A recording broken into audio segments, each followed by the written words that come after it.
Hello friends, good evening. Myself Rahul from Lucknow. Welcome to my YouTube channel. कैसे हैं आप सभी लोग? आशा करता हूँ मस्त होंगे, स्वस्थ होंगे और मज़े में होंगे। तो आज मेरे साथ हैं फास्ट मैकेनिक के इंजीनियर इरफान भाई। तो इरफान भाई कैसे हैं आप? बस बहुत बढ़िया।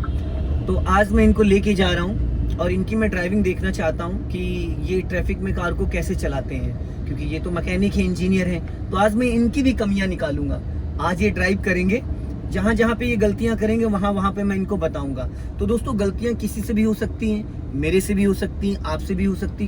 ड्राइविंग लाइन में कोई अपने आप को परफेक्ट नहीं कह सकता। क्यों?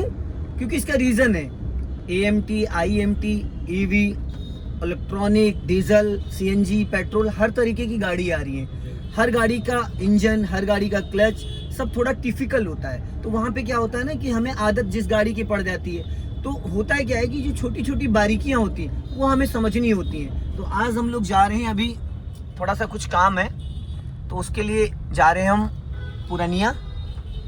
और गाड़ी को, जैसे कि डीजल गाड़ी होती है इरफान भाई, तो डीजल गाड़ी में क्या होता है, सेकंड गियर में भी कार को रोक के हम सेकंड गियर में भी उठा सकते हैं। लेकिन अगर पेट्रोल गाड़ी है, जैसे कि हैचबैक गाड़ी हो गई, ऑल्टो हो गई, सेंट्रो हो गई, वैगनार हो गई, ये सब छोटी गाड़ियां हैं 1000 सीसी की, ठीक है, 800, 1000, 1100 सीसी की। तो यहाँ पे क्या है, अगर आप सेकंड गियर में गाड़ी को रोक के सेकंड गियर में उठाते हो तो इंजन वाइब्रेट करने लगता है। इंजन वाइब्रेट करने लगता है, जिसकी वजह से ऐसा लगता है कि हमारी कार का इंजन बुझ जाएगा। तो क्या सेकंड गियर में छोटी गाड़ी को उठाना सही है? नहीं।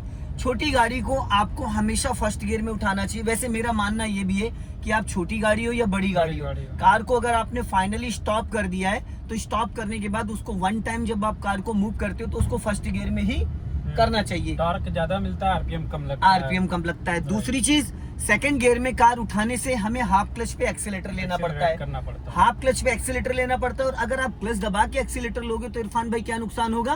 क्लच प्लेट दबा के कभी भी आप अगर एक्सीलरेट करते हैं तो आपके क्लच प्लेट धीरे धीरे हार्ड हो जाते हैं, स्टक होने लगते हैं और क्लच प्लेटें उड़ जाती हैं। तो दोस्तों देखिए, आज मेरे साथ जो इरफान भाई है, फास्ट मैकेनिक के इंजीनियर हैं और काफी नॉलेज है।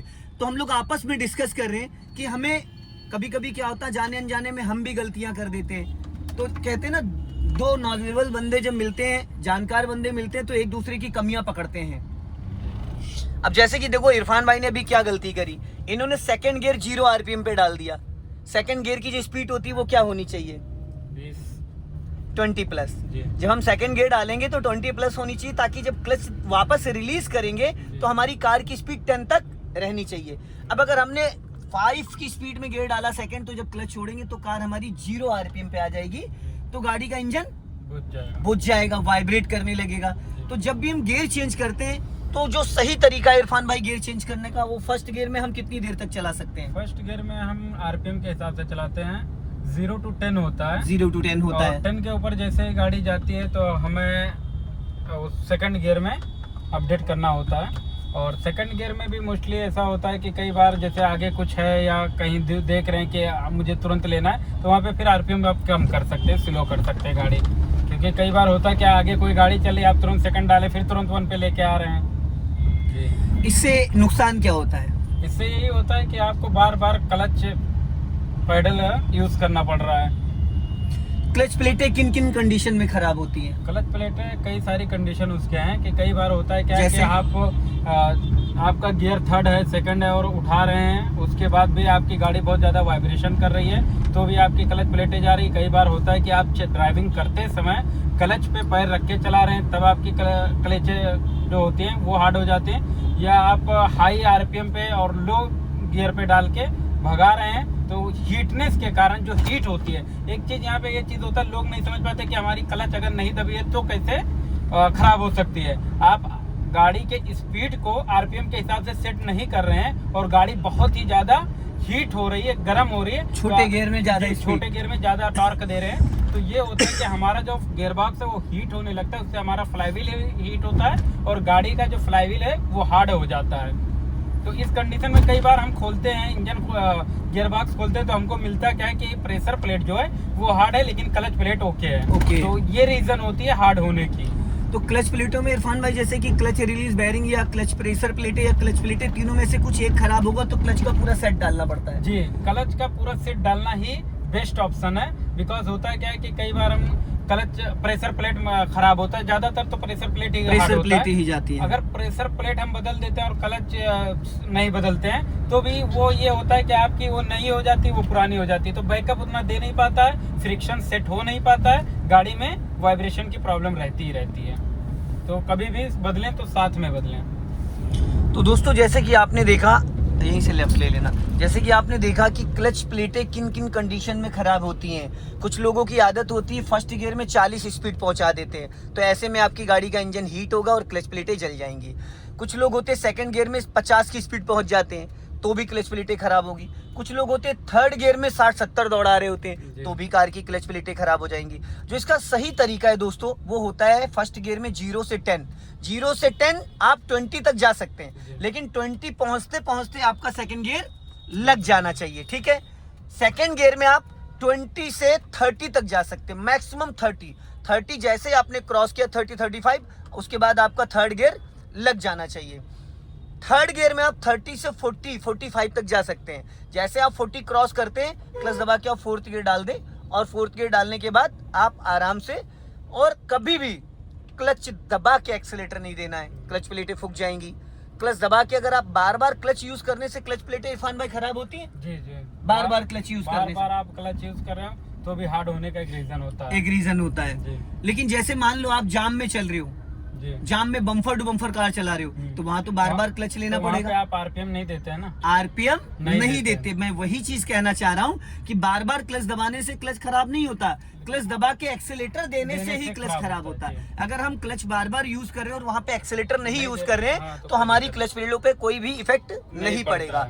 तो जब हम जाम में गाड़ी चलाते हैं तो हम हाफ क्लच पे गाड़ी को मूव कर लेते हैं। डीजल गाड़ी वगैरह जो होती है वो तो हाफ क्लच के सेकंड गियर में हाफ क्लच पे मूव कर जाती है।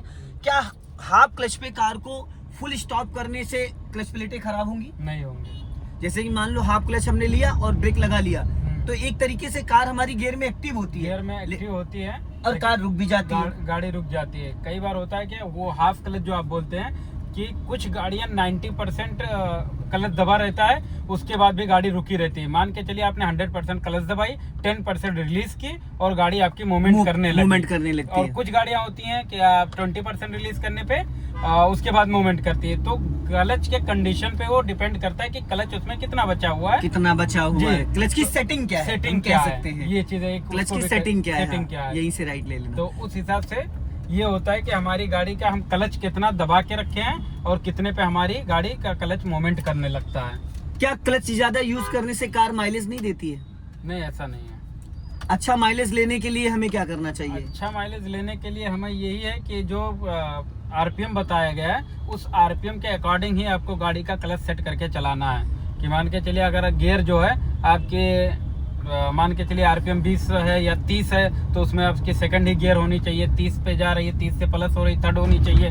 अगर मान के चलिए आपकी 40 आरपीएम है और आपने सेकंड में चला रही हैं तो वो आपकी गाड़ी एवरेज नहीं देगी।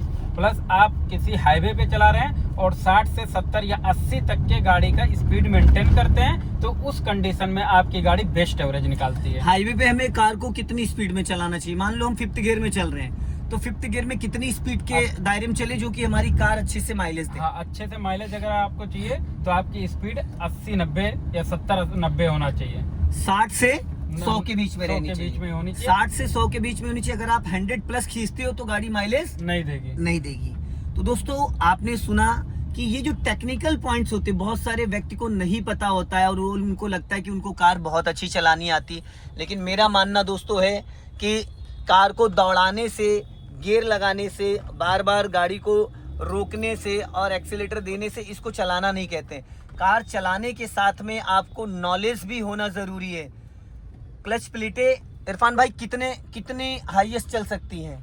क्लच प्लेटें का एक जो टाइम है कि एक अच्छा ड्राइवर अगर है तो वो 1 लाख किलोमीटर तक के यूज कर देता है और जो न्यू होते हैं वो 50,000 30,000 पे भी उड़ा देते हैं। हमने ऐसा भी देखा है कि क्लच प्लेट मात्र 20 किलोमीटर में भी उड़ गया। रीजन कि उस नए ड्राइवर होते हैं और कभी कई बार शूज पहने होते हैं क्लच का उनको पोजीशन का अनुमान नहीं हो क्लच का पाता, टच फील नहीं टच फील नहीं आता है, और वो क्लच पे इधर चला देते हैं, उड़ जाएगी।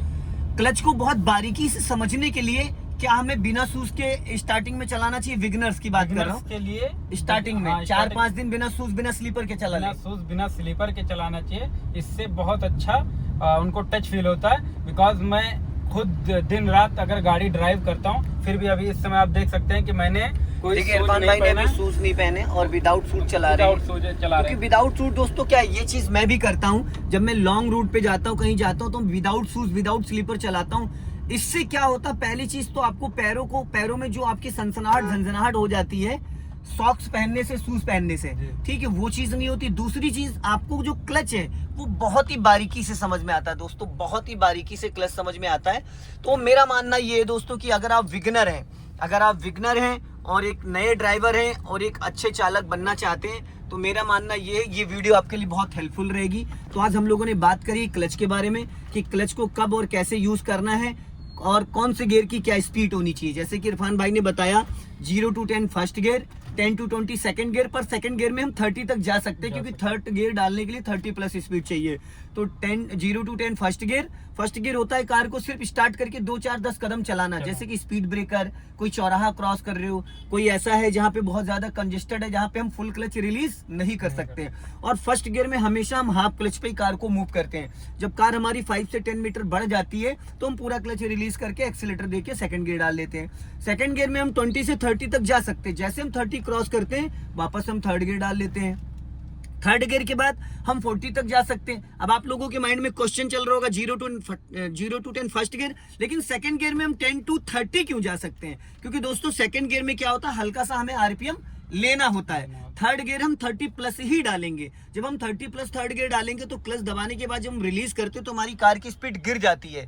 तो वहां पे अगर हम 10 या 20 की स्पीड पे गियर डालेंगे तो गाड़ी की स्पीड 10 माइनस आ जाएगी, फिर कार झटके मार के इंजन बुझ जाएगा।